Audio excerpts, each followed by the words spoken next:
दोस्तों, मैं सुमेश चौधरी आप सभी का गणित की इस टेस्ट सीरीज़ में स्वागत करता हूं। साथियों, हम लगातार सिलेबस को पढ़ रहे हैं। इसके अलावा अभी हम टेस्ट सीरीज़ भी लेने स्टार्ट कर दिए हैं और टेस्ट में कुछ नहीं होगा, लेवल जो हमारा सेम है। जिस तरीके के रीट में अब तक के प्रश्न पूछे गए हैं आगे पूछे जाएंगे। जो हमारा पैटर्न, हमारे गणित का पैटर्न जो रीट में होने वाला है वैसे ही क्वेश्चंस हम करेंगे। जैसे कि अगर मैं आपको कहूँ कि मान लो कि ये मान क्यों लो 20 नंबर तो हमारे गणित के पूछे जाते हैं और उसमें 10 नंबर शिक्षण विधियों के पूछे जाते हैं। तो हम 20 नंबर के जो प्रश्न हैं वो भी इसमें इंक्लूड है इस टेस्ट सीरीज में, और 10 नंबर की जो टीचिंग मेथड है वो भी इसमें क्या है, इंक्लूड है। तो आप सभी को इस टेस्ट सीरीज में आप सभी का स्वागत है। आप सभी जुड़े रहें और अभी हम इस प्रश्नों को करने के स्टार्ट करते हैं। देखो, इसमें पहला क्वेश्चन जो है आपके सामने वो उसको देखो कि 99,99,099 को अंकीय रूप में लिखें या लिखो। इस प्रकार का प्रश्न पूछा गया है, पूछा जाता है और पूछा जाएगा। तो आज की इस टेस्ट सीरीज में हम इस तरीके के प्रश्न करते हैं कि अंकों में लिखो, शब्दों में लिखो। देखो, 99,99,000 इन ऑप्शनों में कौन सा आ रहा है? 99 लाख तो सभी में नहीं आ रहा है क्योंकि डी ऑप्शन में नहीं आ रहा है।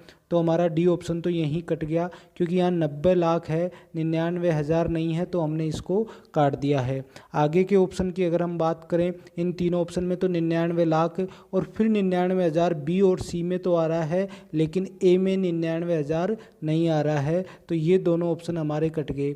फिर आगे क्या बोल रहा है? 99,99,000 तो 99,99,000 ऑप्शन बी को देखो। ऑप्शन बी में क्या है? 99,99,999, जबकि ये 900 तो इसमें है ही नहीं प्रश्न में, तो ये भी कट गया। तो हमारा ऑप्शन कौन सा हो जाएगा? सी। चलिए आगे वाले प्रश्न की ओर चलते हैं हम। प्रश्न नंबर 2, ठीक है। देखो, आप करते रहिए, आप फटाफट इन प्रश्नों को करते रहिए, प्रश्न को समझते रहिए किस तरीके के प्रश्न हैं। अब इसमें देखो, यदि 31P5 9 का गुणज है, 9 का गुणज है, जहाँ P दाहिक का अंक है। पता है P दाहिक क्योंकि 5 क्या हो गया? इकाई का अंक हो गया ये 5, ठीक है। 5 क्या हो गया? इकाई का अंक हो गया। और वहीं हमारा जो P है वो दाहिक का अंक हो जाएगा। और ये पूरी जो संख्या है, ये पूरी जो संख्या है कौन सी वाली? 31P और 5 जो ये पूरी संख्या है, ये 9 का गुणज, मतलब इसमें 9 का भाग जाता है। किसका भाग जाता है? इसमें 9 का भाग जाता है, ठीक है। इसमें किसका भाग जाता है? 9 का भाग जाता है इस संख्या में। तो आप सभी को पता होगा कि अगर 9 का भाग जाएगा, 9 की भाग जाने में क्या होता है कि संख्या के अंकों का योग, मतलब इन अंकों के योग में किसका भाग जाना चाहिए? 9 का भाग जाना चाहिए, ठीक है। तो 3 + 1 प्लस P प्लस में 5, इनके योग में किसका भाग जाना चाहिए? 9 का। तब वो पूरी संख्या किससे विभाजित होगी? 9 से। तो अब मुझे बताइए, ये 3 और 1 तो कितना हो गया? 4 हो गया सर। 4 और 5 कितना हो गया? 9।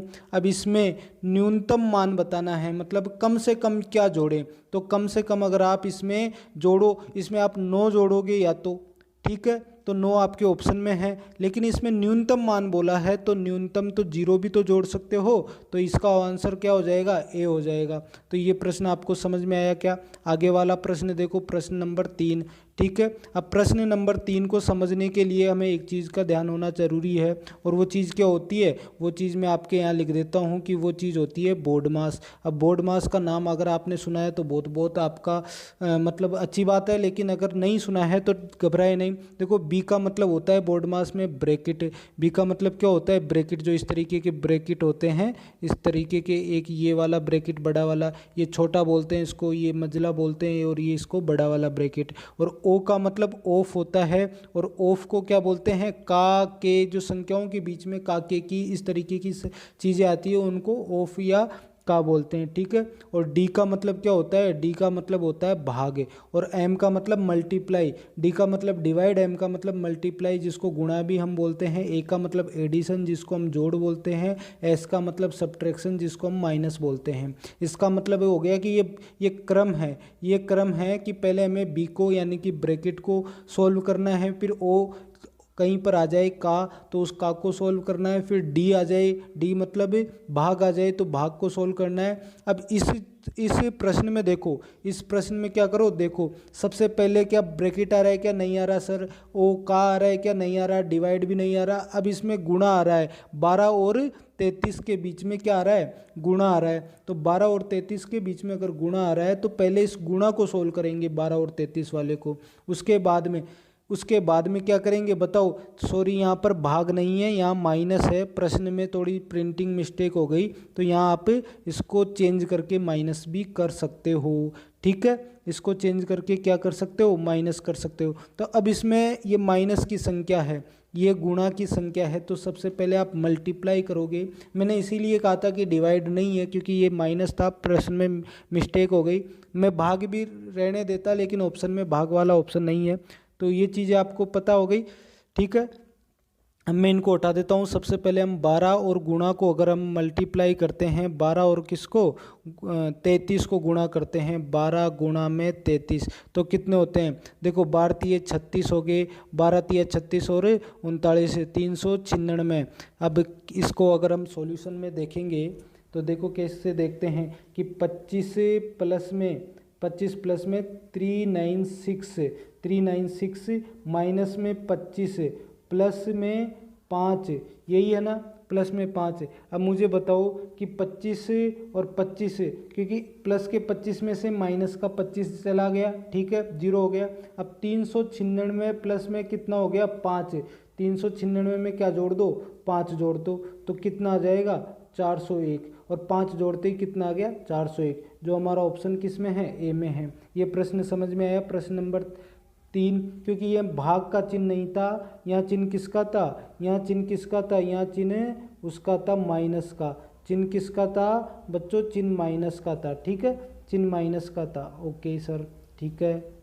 चलो अब चलते हैं आगे प्रश्न नंबर 4 में चलते हैं हम लोग। प्रश्न नंबर 4 क्या कर रहा है कि वह कौन सी छोटी से छोटी संख्या है जो 11 से 15 तक की संख्याओं से विभाजित है, वह कौन सी, मतलब इन सभी संख्याओं में वो कौन सी संख्या है जो 11 से 15 तक की संख्याओं से विभाजित है। मतलब 11 से भी है, 12 से भी होनी चाहिए, 13 से होनी चाहिए, 14 से होनी चाहिए, 15 से, इन पांचों संख्याओं से विभाजित हो वह संख्या कौन सी है। तो मुझे बताओ, क्या ऑप्शन नंबर ए में कोई ऐसी ये संख्या क्या पांचों संख्या से विभाजित हो रही है क्या, ये बताओ। देखो इसमें 11 का अगर आप भाग दोगे किसमें, 120 में अगर आप किसका भाग देते हो, 11 का अगर भाग देते हो तो 11 एकम 11, बचा कितना 1, 0। अब भाग नहीं जा रहा तो क्या करते हैं हम, क्या करते हैं, एक 0 यहाँ लगा देते हैं और आगे वाली संख्या को उतार देते हैं, तो 11 9 99 हो गया, 11 9 99 हो गया, ठीक है। अब इसमें अगर 99 हो गया, बचा कितना 2, ऊपर वाली संख्या को उतारेंगे, 11 दूनी 22, 11 दूनी 22 करोगे आप, ठीक है, पूरा भाग जा रहा है। फिर आप नीचे 0, तो इस 0 को आप भाग नहीं जाता तो ऊपर उतार देते हैं, ठीक है। कितना आया 109 20, मतलब भाग तो जा रहा है किसका, 11 का, पहली वाली संख्या में। इस तरह आपको क्या करना है, इस तरह आपको भाग देके देखना है। अब देखो इसका एक तरीका और है, इसका तरीका क्या है, देखो इसका तरीका क्या होगा, इसका तरीका मैं आपको बताऊं कि 11 से 15 तक के लिए बोल रहा है, तो आपको क्या करना है, 11 12 13 14 और 15 का क्या करना है, एलसीएम ले लेना है, ठीक है। अभी देखो एलसीएम लोगे तो एलसीएम कितना आएगा, जल्दी से लेकर बताओ, जल्दी से इसका एलसीएम आप लेकर बताओ यहाँ पर, ठीक है। इनका एलसीएम आपको जल्दी से,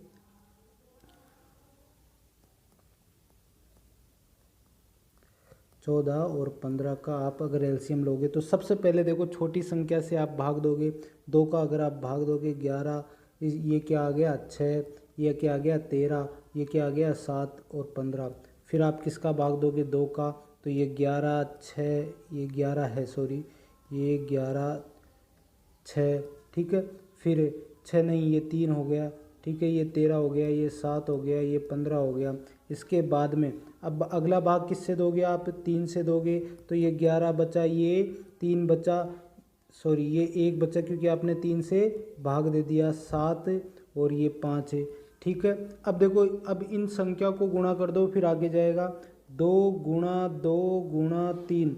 अब ये सभी अभाज्य संख्याएं हैं तो इन सभी को आपस में गुणा कर दो इसी में, ठीक है। 1 मिनट, इसी में अगर आप गुणा करोगे 2 गुणा, देखो इसमें क्या होगा, तो इसमें अगर आप भाग दोगे ये इन सभी संख्याओं को आप एलसीएम निकाल के ये गुणा करोगे तो इनका जो एलसीएम आएगा वो कितना आएगा, ये इनका एलसीएम ये आ जाता है इनको गुणा करने पर, ठीक है। अब इस संख्या का ऑप्शन में अगर आप भाग दे के देखोगे, ऑप्शन में क्या करके देखोगे आप, ऑप्शन में अगर आप भाग दे के देखोगे तो यही तो वो संख्या थी, कौन सी वाली, देखो इनमें से वो उस संख्या का भाग किस ऑप्शन में जा रहा है ये बताओ, उस संख्या का भाग इस ऑप्शन में जा रहा है ना, तो ये सही हो जाएगा, मतलब बी ऑप्शन में हमारा क्या आ गया, आंसर हो गया, ठीक है। ये यहाँ तक प्रश्न समझ में आया। अगले प्रश्न की तरफ चल, देखो बच्चों अगले प्रश्न की तरफ, प्रश्न नंबर 5, ये एक संख्या है, ये वाली संख्या है, एक कौन सी वाली, ये वाली संख्या है, इनमें 6, 8, 9 के स्थानीय मान, पहले तो बताओ 6 का स्थानीय मान कितना हो जाएगा, ये हो गया ना, ठीक है, क्योंकि जहाँ संख्या है उसके आगे दाईं तरफ जितनी संख्या होती है 0 लगा देते हैं। 8 का स्थानीय मान कितना हो गया, 9 का स्थानीय मान कितना हो गया। अब इन सभी का गुणा करना है, मतलब इन सभी के बीच में किसका चिन्ह लगाना है, गुणा। तो अगर आप इनका गुणा करते हो बच्चों तो वो गुणा ही तो पूछ रहा है ये, और वो कितना आता है आंसर है, वो ए आंसर आता है, ठीक है। ये क्योंकि हम फटाफट इसलिए कर रहे हैं, हमारे पास समय कम है, 30 क्वेश्चन हमें करने हैं, ठीक है। प्रश्न नंबर 6 देखो, प्रश्न नंबर 6 में क्या है कि अनवसानी आवर्ती संख्या 431 के भिन्न के बराबर भिन्न है। देखो इसमें अनवसानी मतलब इसमें थोड़ा ये मिस्टेक हो गया कि हमने बार नहीं लगाया इसमें, तो ये एक के ऊपर एक बार है, एक के ऊपर क्या है, एक के ऊपर बार है बच्चों, एक के ऊपर ये बार है, ठीक है। अब बार का मतलब जानते हो, बार का मतलब जानते हो क्या, बार का मतलब होता है, बार का मतलब क्या होता है बताओ, बार का मतलब होता है कि उस संख्या का लगातार उस संख्या की आवृत्ति हो रही है, बराबर आ रहा है, ठीक है। अब बार का मतलब उसको कैसे हटाते हैं, अब देखो इसमें हटाना कैसे होता है कि 431 लिख देते हैं हम वैसे के वैसे, और उसमें से वो संख्या घटा देते हैं जिस पर बार नहीं लगा होता है, और बटे में क्या करते हैं, बटे में जितनी संख्याओं पर बार लगा उतना हम नीचे क्या लिख देते हैं, 9 लिख देते हैं, और जितनी पर नहीं लगा है उतने हम क्या लिख देते हैं, 0 लिख देते हैं, ठीक है। फिर अगर आप इनको सोल्व करोगे 431 में से 43 घटाओगे तो हमारा जो आंसर आएगा वो आएगा 97/225। कैलकुलेशन आप कर लेना, मैंने फास्ट कर दी है, ठीक है। आगे वाले प्रश्न की ओर चलते हैं बच्चों, करो फटाफट से इस प्रश्न को कि 25 पैसों के 32 सिक्कों का मूल्य बराबर है, बताओ 25 पैसों के 32 सिक्के अगर आप देखोगे तो कितने रुपए होते हैं, कितने रुपए होते हैं, 8 रुपये होते हैं बच्चों, 8 रुपये होते हैं। अब इनमें से वो कौन सा ऑप्शन है, चारों ऑप्शन में से जिसका मूल्य भी 8 रुपये आए उस पर आपको क्या कर देना है बच्चों, उस पर आपको टिक लगा देना है, तो वो वाला ऑप्शन है बी होगा, क्योंकि 2 रुपये के 3 सिक्के कितने रुपए हो गए, 6 रुपये, और 25 पैसे के 8 सिक्के कितने रुपए हो गए, 2 रुपये, 6 और 2 कितने होते हैं, 8 होते हैं। चलो अगले प्रश्न की तरफ चलते हैं। अगला प्रश्न क्या कह रहा है, निम्न संख्याओं में का सही आरोही क्रम, मतलब छोटी से बड़ी संख्या बतानी है, छोटी से बड़ी संख्या अगर आप बताओगे बच्चों तो कौन सी आएगी, कौन सी आएगी, देखो इसमें भाग देके देखना है, 2/7 का 2/7 में आपको भाग देना है 7 का, ठीक है। तो अगर आपको आरोही क्रम का मतलब छोटी से बड़ी, छोटी से आप भाग देकर पॉइंटों में संख्या निकाल लो कैलकुलेशन वाली, तो आपका जो आरोही क्रम होगा वो कौन सा ऑप्शन आएगा, लास्ट वाला, क्योंकि सबसे छोटी संख्या कौन सी है 3/13, और उससे बड़ी 2/7, उससे बड़ी 5/6, ठीक है। ये आंसर इसका हो गया। चलो देखो आपको कुछ नहीं करना, आपको प्रश्न को रोकना है, इसको वीडियो को रोकना है और फिर प्रश्न को सोल्व करना है, सीधी सी बात ये है, ठीक है। अब इस प्रश्न को सोल्व करो फटाफट से। देखो माइनस के 8/5 है, अंदर माइनस का 8/3 है, क्योंकि ब्रैकेट खोलोगे माइनस का हो जाएगा, या तो आप ब्रैकेट को अंदर ही अंदर सोल्व कर लो या इसको ब्रैकेट को खोलो, ठीक है। देखो अंदर ही अंदर आप ब्रैकेट को या तो वो कर लो 8/3, ये ब्रैकेट वाली संख्या को सोल्व कर रहा हूँ मैं, ठीक है। अब इसका जो एलसीएम आएगा ये आएगा, ये 16 हो गया, ये हो गया ना, ठीक है। ये माइनस में 29 हो गया, ठीक है। 29 में से 16 जाते हैं तो कितने बचे, 9 और 4 कितने होते हैं, 13 होते हैं, तो 13/6 और माइनस के बचे। माइनस के क्यों बचे, क्योंकि 29 बड़ी संख्या है जो माइनस की है। बाहर वाले ब्रैकेट के अंदर वाली संख्या थी ये, ब्रैकेट के बाहर माइनस है, अंदर और बाहर गुणा होकर माइनस माइनस प्लस में हो जाते हैं। 13/6 प्लस का हो गया, जिसमें से आपको 8/5 आप घटाते हो तो फिर कितना आंसर आता है, 17/30, ठीक है। ये आपके आंसर आ जाएगा प्लस का। चलिए अगले प्रश्न की तरफ चलते हैं। प्रश्न नंबर 10 है, गणित समस्त विज्ञानों का सिंह द्वार एवं कुंजी है। साथियों दोस्तों ये सभी क्या आगे, शिक्षण विधि टीचिंग मेथड के हमारे क्वेश्चन आ गए हैं, टीचिंग मेथड के।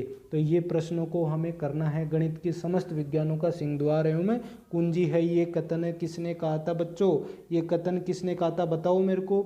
ये कथन तो सर बेकन ने कहा था। किसने कहा था, बेकन ने कहा था। तो आंसर ए इसका सही हो जाएगा। आगे वाले क्वेश्चन पर चलते हैं, क्योंकि ये परिभाषा थी, ये तो आपको याद करनी थी, और अगर आपने याद की है तो आपके आंसर सही होगा। जिनकी तैयारी है वो करें, जिनकी नहीं है ये सभी हमारे सिलेबस में आएंगे, हम अभी सिलेबस पढ़ रहे हैं। मैं खोजता हूँ यह किस विधि में उपयोगी है। देखो विश्लेषण विधि क्या होती है, विश्लेषण विधि टुकड़े करने वाली विधि होती है, टुकड़े करने वाली विधि। और संश्लेषण विधि क्या होती है, जोड़ने वाली विधि, जोड़ने वाली विधि, जोड़ने वाली विधि। और प्रयोजना विधि क्या होती है, प्रयोग करने वाली विधि, प्रयोग करने वाली। और ये ह्यूरिस्टिक विधि होती है, खोजने वाली विधि, खोजने वाली विधि। तो मैं खोजता हूँ, तो खोजना किस में आ रहा है, ऑप्शन सी में। चलो आगे वाले प्रश्न में चलते हैं। प्रश्न नंबर 12, गणित विषय की प्रकृति कैसी है। बच्चों गणित विषय की प्रकृति वर्गाकार नहीं है, गणित विषय की प्रकृति पृथ्वी गोल है वैसी नहीं है, घुमावदार भी नहीं है, और वक्राकार भी, वक्राकार का मतलब होता है वक्राकार भी नहीं है, या तो वक्राकार मतलब ये आप इसको वक्राकार भी नहीं है। इसकी प्रकृति क्या है, इसकी प्रकृति सर्पिलाकार है। मतलब क्या हो गया बच्चों, मतलब ये हो गया इसकी प्रकृति सर्प के आकार की, या इसमें ये भी अगर ऑप्शन आता कि स्प्रिंग के आकार की है, तो ऐसी प्रकृति है इसकी। कैसी प्रकृति है, स्प्रिंग के आकार की। और इसी प्रकृति को, इसी तरीके को क्या बोलते हैं, सर्पिलाकार। तो ये हमारा ऑप्शन कौन सा हो गया बच्चों, सी। चलिए आगे वाले प्रश्न पे चलते हैं। प्रश्न नंबर 13, निम्न में से आगमन विधि के सोपान कौन से हैं। देखो आगमन विधि के सोपान बताओ जल्दी से, ये प्रश्न बताओ आगमन विधि के। अगर आपने सोपान पढ़े होंगे, आगमन विधि कौन सी होती है, सबसे पहली विधि होती है, गणित की सबसे इंपॉर्टेंट विधि होती है। तो हम क्या करते हैं, परीक्षण का सत्यापन करते हैं। आगमन विधि के सोपान बताना है, उदाहरणों का सत्यापन नहीं करते हैं, नियम का ज्ञान नहीं कराते हैं, उपयुक्त सभी नहीं करते हैं। हम करते हैं परीक्षण का सत्यापन, उदाहरण का जो परीक्षण हमने लिया है उसका सत्यापन हम करते हैं। ये अगर आपने सोपान पढ़े होंगे आगमन विधि के तो आपको पता होगा, नहीं पता हो तो ध्यान में रखना। प्रश्न नंबर 14 हमारे आ गया। प्रश्न नंबर 14, देखो निम्न में से उपचारात्मक शिक्षण की योजना। उपचारात्मक शिक्षण क्या होता है बच्चों, उपचारात्मक शिक्षण होता है क्या, उपचार करना, बच्चे का उपचार करना कि इसको क्या नहीं आता और इसको क्या आता है, उनका उपचार करना। निम्न में से उपचारात्मक शिक्षण, देखो इसमें बच्चों गणितीय अवधारणाओं का परिचय सदैव आगमनात्मक पद्धति द्वारा दिया जाना चाहिए। ये तो गणित का सबसे इम्पोर्टेंट होता है, क्योंकि गणित की प्रकृति आगमनात्मक होती है। आगमनात्मक पद्धति या विधि ही इसकी गणित की मुख्य विधि है। बालकों के चिंतन को सदैव मूर्त से अमूर्त की ओर ले जाना चाहिए, बिल्कुल सही है। पहले उनको दिखाना चाहिए, ठीक है, फिर नियम का ज्ञान कराना चाहिए, पहले तो उदाहरण, तो ये सही है बच्चों, ठीक है। विद्यार्थी अंतःक्रिया को अधिकाधिक प्रोत्साहित, यस, क्योंकि विद्यार्थी दोनों मिलकर पढ़ते हैं तब ज़्यादा समझ में आता है, ये भी सही है। अब निम्न में से कोई नहीं, ठीक है। अब आपको पूछा क्या है, नहीं, तो नहीं का क्या होगा, कोई नहीं है इसमें आंसर, क्योंकि ये सभी सही हैं। अभी हमें तो नहीं वाला बताना, तो घ वाला आंसर क्या हो जाएगा, सही हो जाएगा, जबकि ये आंसर जो टिक लगाना है आपको वो घ लगाना है। चलिए आगे वाले प्रश्न पर चलते हैं। प्रश्न नंबर 15, नियम से उदाहरणों की ओर किस विधि में चलते हैं? अरे नियम से उदाहरणों की ओर, देखो उदाहरण से नियम की ओर तो आगमनात्मक में चलते हैं, विश्लेषण में टुकड़े करते हैं, संश्लेषण में जोड़ते हैं, और नियम से उदाहरण की ओर तो निगमनात्मक विधि में चलते हैं बच्चों। आगे वाले प्रश्न पर चलो। प्रश्न नंबर 16, देखो बच्चों 16वें प्रश्न को देखो बच्चों, निम्न में से कौन सा क्षेत्र गणित के उपचारात्मक शिक्षण का क्षेत्र नहीं है? देखो बच्चों इसमें फटाफट से बताओ कि गणित का उपचारात्मक उपचार नहीं किया जा सकता, वो क्षेत्र जिस क्षेत्र में गणित का उपचार नहीं किया जा सकता, तो वो वाला क्षेत्र आपको बताना है। ठीक है, वो वाला क्षेत्र कौन सा है बताओ, वो वाला क्षेत्र कौन सा है? आपको 2 सेकंड का टाइम है। कौन सा है? तो बच्चों देखो नहीं है, ये आपको आंसर पूछा है निम्न में से कौन सा। बाकी ये देखो वाचन है, वाचन का उपचार किया जाता है, ये क्षेत्र है। लेखन भी है गणित में, लेकिन सुनने का कोई तोड़ नहीं है, सुनना गलत है, गणित के उपचारात्मक शिक्षण में नहीं आता है। अगले प्रश्न की ओर चलते हैं। अगले प्रश्न, निम्न में से अवलोकन का प्रकार है। देखो अवलोकन का मतलब क्या होता है? अवलोकित करना, उसको समझना। तो इनमें से कौन सा प्रकार है? तो बच्चों नियंत्रित अवलोकन इसका बिल्कुल इसका प्रकार है, अनियंत्रित अवलोकन ये भी बिल्कुल प्रकार है, सहभागी अवलोकन ये भी प्रकार है। तो इसका जो आंसर आएगा बच्चों वो उपरोक्त सभी आएगा, ऑप्शन नंबर डी। चलिए आगे वाले प्रश्न पे चलते हैं। प्रश्न नंबर 18, भावात्मक पक्ष के उद्देश्यों का वर्गीकरण किसने किया? देखो भावात्मक पक्ष के उद्देश्यों का वर्गीकरण 2 वैज्ञानिकों ने मिलकर किया है, और दोनों का ही नाम ऑप्शन में है। ऑप्शन नंबर क भी है, ऑप्शन नंबर ख भी है, ए और बी। तो ये ग में आपको दोनों लिखा हुआ है, तो सी पर आप टिक कर दो, तो यही आपका आंसर है। प्रश्न नंबर 19 देखो बच्चों, प्रश्न नंबर 19 क्या बोल रहा है कि मैथमेटिक्स शब्द है वो किस भाषा से उत्पत्ति उसकी हुई है? मैथमेटिक्स शब्द की उत्पत्ति किस भाषा से हुई है? ठीक है, तो इसमें से 3 भाषाएं आपको दे रखी है, लैटिन भाषा, यूनानी भाषा और ग्रीक भाषा। लेकिन साथियों यूनानी और लैटिन भाषा से इसकी उत्पत्ति नहीं हुई है, तो इसकी उत्पत्ति किससे हुई है? ग्रीक भाषा से। और ये वाला ऑप्शन भी नहीं होगा, क्योंकि जब ग्रीक भाषा आपका आंसर है तो। चलिए आगे वाले प्रश्न की ओर चलते हैं साथियों।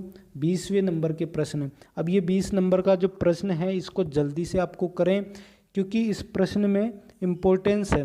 देखो ये आपके मेंसुरेशन का है, क्षेत्रमिति का प्रश्न है, फटाफट इसको करें। देखो बच्चों इसमें क्या होगा कि इसमें आपको 20 मीटर, 5 मीटर और 50 सेंटीमीटर जो मोटी दीवार है, 50 सेंटीमीटर के 100 सेंटीमीटर में कितना होता है? देखो जो 1 मीटर होता है, 1 मीटर वो 100 सेंटीमीटर में होता है, 100 सेंटीमीटर में। तो 0.5 मीटर किस में हो जाएगा? 50 सेंटीमीटर में। ठीक है, ये हो गया। तो आप इस 50 सेंटीमीटर को किस में बदल लो? मीटर में बदल लो। अब देखो साथियों इसमें से आप क्या करो, सबसे पहले तो आयतन निकालो टोटल, जो ये आपको ये ऊपर वाली माप दी हुई है, ये 4 दीवारों का क्या आ जाएगा? आयतन आ जाएगा। 4 दीवारों का आयतन आ जाएगा। तो उस आयतन को आप कैसे निकालोगे? जैसे 5 मीटर गुणा में 20 मीटर, ये 20 मीटर लंबी थी वो, और फिर 0.5 मीटर, ये आयतन आ जाएगा। लेकिन इसमें से ये बोल रहा है कि इस माप के क्या निकालना है आपको? इस माप के वो निकालना है। ठीक है, तो उसका आयतन आप उस गेट का आयतन या उस एरिया को आप इसमें से घटा सकते हो। तो फिर उसमें से आप अगर इसका 25 गुणा में 16 गुणा में 10 सेंटीमीटर, देखो ये मैं आपको समझाने को बहुत टाइम है, लेकिन अभी समझा नहीं सकते, तो इसका आपको भाग दोगे तो आपको आंसर निकल कर आ जाएगा। किसका? ईंटों की संख्या का, क्योंकि ये ईंट का क्या है? ईंट का सेंटीमीटर में आयतन है। तो इसको भी अगर आप या तो मीटर में बदल लेना, या इस पूरे को आप क्या बदल लेना? सेंटीमीटर में। आपका आंसर क्या आ जाएगा? ए। बाकी मेंसुरेशन में, क्षेत्रमिति में हम ऐसे क्वेश्चंस पढ़ेंगे। आगे वाले प्रश्न की तरफ चलें। अब ये प्रश्न है, देखो इस प्रश्न में आपको x का मान पूछा है। ठीक है, इसमें ये जो ये वाली जो संख्या है ए बी पी क्यू, ये आपस में क्या है? समांतर है। मतलब जो रेल की पटरी होती है वैसी ही ये रेखाएं हैं। इसमें अगर आपको 130 इसका ए बी का मान दिया है साथियों, तो मेरे को ये बताओ इसका मान भी 130 हो जाएगा ना? नीचे वाली संख्या का मान भी 130 हो जाएगा, या इसका मान भी 130 हो जाएगा। ठीक है, ये आप ध्यान में रखना। और इस टोटल का मान क्योंकि ये जेड के, ये देखो ये इस तरीके की आकृति है, इसमें इस तरीके की आकृति है, एक मिनट, इस तरीके की आकृति है। तो ये जो वाला कोण होगा वही ये वाला कोण होगा। तो इसमें क्या होगा कि 130 ऊपर वाला है तो ये भी 130 होगा, और इसमें से ये एक कोण तो 70 डिग्री का है, तो दूसरा कोण कितने का बचेगा? दूसरा कोण, क्योंकि 130 में से अगर आप 70 निकालते हो तो कितना बचता है बच्चों, बताओ। 130 में से 70 को निकाल दो, ठीक है, 30 ये गया, 40 और ये गया, 60 बचेगा ना। और ये 60 डिग्री ये यहाँ का कोण आएगा, और जो यहाँ का होता है वही यहाँ का होता है, ठीक है। क्योंकि ये हमारे नियम है, ये नियम कैसा है हमारा कि अगर कोई दो समांतर संख्याएं होती है, दो समांतर संख्याएं होती है, ठीक है, उनमें से अगर ये कोण जा रहा है तो ये कोण इस तरीके से ये बराबर होते हैं। ऑप्शन दिया नहीं है तो 60 डिग्री ही लेकिन आपके आंसर होगा। चले आगे चलते हैं, ठीक है, प्रश्न नंबर 22 पर चलते हैं। निम्न में से कौन सी संख्या 11 को प्रदर्शित करती है?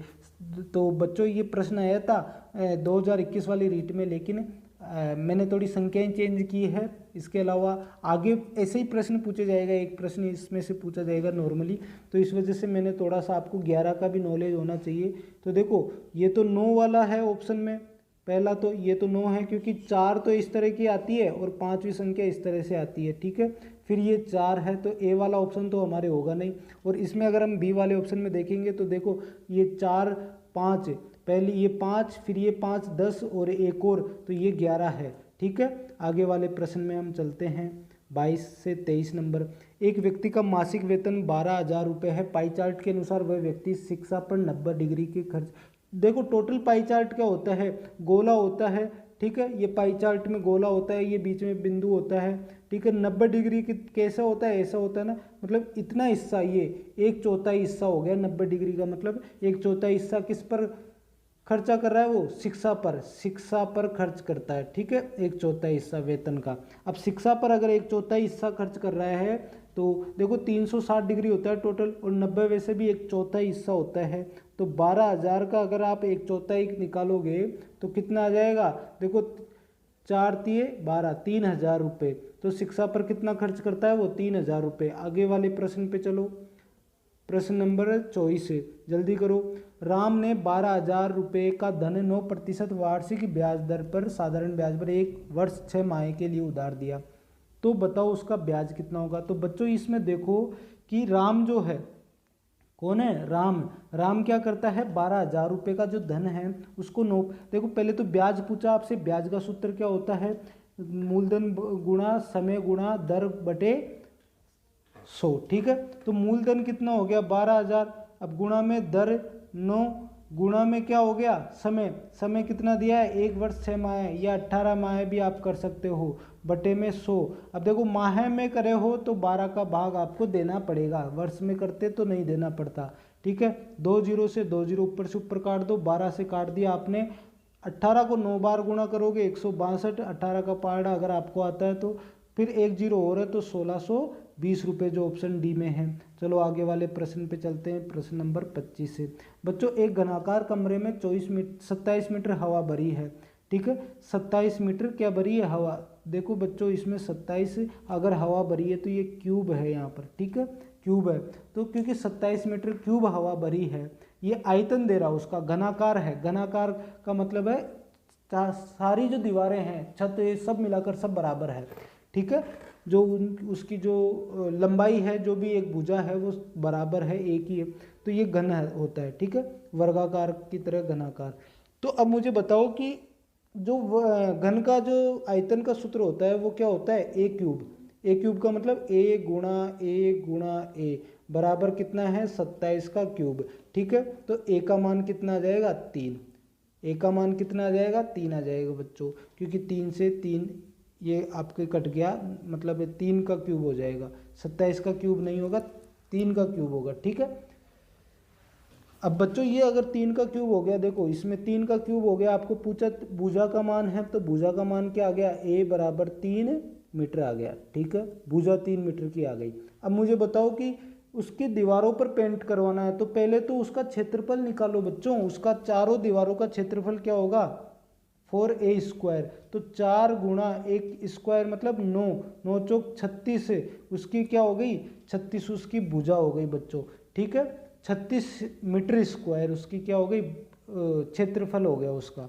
ठीक है, अब क्षेत्रफल अगर 1 मीटर स्क्वायर का वो 100 रुपये लेता है तो मेरे को बताओ 36 मीटर स्क्वायर के 3600 रुपये लेगा ना, तो बी आंसर हो जाएगा। आगे वाले प्रश्न पर चलते हैं, प्रश्न नंबर 26 पर। देखो प्रश्न नंबर 26 क्या कह रहा है, किसी वर्ग के विकर्ण की लंबाई 9 सेंटीमीटर है, निम्नलिखित में वर्ग का क्षेत्रफल सेंटीमीटर में क्या होगा। देखो विकर्ण की लंबाई, अब बच्चों अगर विकर्ण की आपको लंबाई दी होती है तो मान लो कि भुजा जो है वो x है, तो विकर्ण की लंबाई कितनी होती है √2x होती है। ये विकर्ण की लंबाई का सूत्र होता है √2x। ठीक है, तो विकर्ण बराबर क्या हो गया √2x, x क्या हो गई भुजा। ठीक है, तो x का मान अगर आप निकालोगे तो विकर्ण के बटे में √2 को भेज दोगे। ठीक है, अब x का मान विकर्ण बटे √2 हो जाएगा। अब मेरे को बताओ, आपसे पूछा क्या है क्षेत्रफल पूछा है, क्षेत्रफल कितना होगा। ठीक है, अभी आपके जो भुजा का मान आ गया x का मान वो विकर्ण, और विकर्ण का मान कितना दे रखा है a सेंटीमीटर दे रखा है, तो a बटे √2 आ गया, ये भुजा का मान आ गया। जबकि आपको क्षेत्रफल पूछा है तो कितना हो जाएगा क्षेत्रफल a बटे √2, क्योंकि इसको स्क्वायर करोगे आप, 2 बार गुणा करोगे। अब मेरे को बताओ a² बटे 2 हो जाएगा ना, ये a² बटे 2 जो हमारे कौन से ऑप्शन में है सी में। चलो आगे चलते हैं, ऑप्शन नंबर सी दिख रहा है अच्छे से, ऑप्शन नंबर सी आपकी क्या आ जाएगा आंसर हो जाएगा बच्चों, आंसर। आगे वाले प्रश्न पे चलते हैं, प्रश्न नंबर 27, दिए गए चित्र में x का मान बताओ। देखो 50 डिग्री अगर आपको ये दिया हुआ है 50 डिग्री इस तरफ, तो ये रूल होता है इसका रेखा गणित में कि ये जो इसको शीर्षाभिमुख कोण बोलते हैं बच्चों, ये वाला कोण इस वाले कोण के बराबर होता है, ये 50 है तो ये भी 50 होगा। ठीक है, और एक बिंदु के चारों तरफ के कोणों का मान 360 डिग्री होता है। तो मेरे को बताओ अगर आप 360 में से 100 घटा दोगे तो बचेगा कितना 260, और 260 में 2 का भाग दोगे तो 130 है, मतलब एक तरफ 130, इस तरफ भी कितना आ जाएगा बच्चों 130 आ जाएगा। तो ये डी ऑप्शन आपका सही हो जाएगा, डी ऑप्शन क्या हो जाएगा सही हो जाएगा बच्चों। ठीक है, इस तरीके से आगे वाले प्रश्न पे चलते हैं, प्रश्न नंबर 28, 2 या 2 से अधिक रेखाओं को अलग अलग बिंदुओं पर काटने वाली रेखा कहलाती है। देखो 2 या 2 से अधिक, इसमें देखो बच्चों 2 या 2 से 1, 2 या 2 से अधिक मान लो 3 हो गई। अब इन पर अलग अलग बिंदुओं पर एक ही रेखा काटती है। ठीक है, मान लो ये इस तरह रेखा, अब ये भी बिंदु अलग हो गया, ये यहाँ वाला बिंदु भी अलग हो गया, यहाँ वाला भी अलग, तो अलग अलग बिंदु पर काट रही है ना। लेकिन जो ये वाली रेखा है इसके बारे में तो पूछ रहा है, ये वाली रेखा क्या कहलाती है, तो बच्चों इसको त्रियक रेखा बोलते हैं। ठीक है, ये समझ में आया प्रश्न। आगे चलते हैं प्रश्न नंबर 29 पर। ठीक है, दो अंकों की सबसे बड़ी तथा सबसे छोटी अभाज्य संख्या के बीच अंतर बताओ। तो सबसे बड़ी अभाज्य संख्या कितनी होती है बच्चों, वो होती है 97, और सबसे छोटी कितनी होती है बच्चों अभाज्य संख्या, सबसे छोटी 2 अंकों वाली वो होती है 11। तो इसमें आंसर में अगर आप 97 से 11 घटाते हो तो 86 आपके बचता है, ऑप्शन ए। ठीक है, ऑप्शन क्या आ गया बच्चों, ऑप्शन ए आ गया। समझ में आया। अब आप देखो आगे वाले प्रश्न को, लास्ट वाले प्रश्न को, सेम ऐसे प्रश्न पूछे जाएंगे आपको रीट में, तो हमने उसी लेवल के प्रश्न लिए हैं। ये औसत का प्रश्न है, ये बहुत अच्छा प्रश्न औसत का है। ठीक है, मुझे बताओ कि 5 छात्रों का वजन क्रम से 50, 40, 60 और 55 और 70 किलो है, तो राशियों का योग बटे राशियों की संख्या होती है बच्चों। तो इसमें से 50 औसत पूछा है ना, इनका औसत वजन 50 + 40 + 60 + 55 और प्लस में 70, यही होगा। ये राशियों का योग हो गया, राशियों की संख्या 5 हो गई। ठीक है, अब इनको अगर आप जोड़ोगे बच्चों तो कितना आएगा, देखो 60 और 40 100, और 70 और 50 120, 100 और 120 220, और ये कितना है 55, 220 और 55 कितने होते हैं बच्चों 275। ठीक है, और उसमें 5 का अगर भाग दोगे तो 5 25 हो गए, और फिर 2 बचे, 5 25, 55 kg, जो आपके ऑप्शन बी में है। समझ में आया बच्चों, ऑप्शन किस में है, बी में है। तो ये हमारी टेस्ट सीरीज हो गई है, ये हमारी टेस्ट सीरीज कंप्लीट हो गई है। आज की 30 प्रश्न हमने किए हैं, जिसमें 10 प्रश्न आपके टीचिंग मेथड के आते हैं, हमने इसमें लिए हैं। इसके अलावा हम लोगों ने जो 20 प्रश्न होते हैं हमारे गणित के, वो भी हमने देखे हैं। चलिए, आप सभी का धन्यवाद अभी तक जुड़ने के लिए।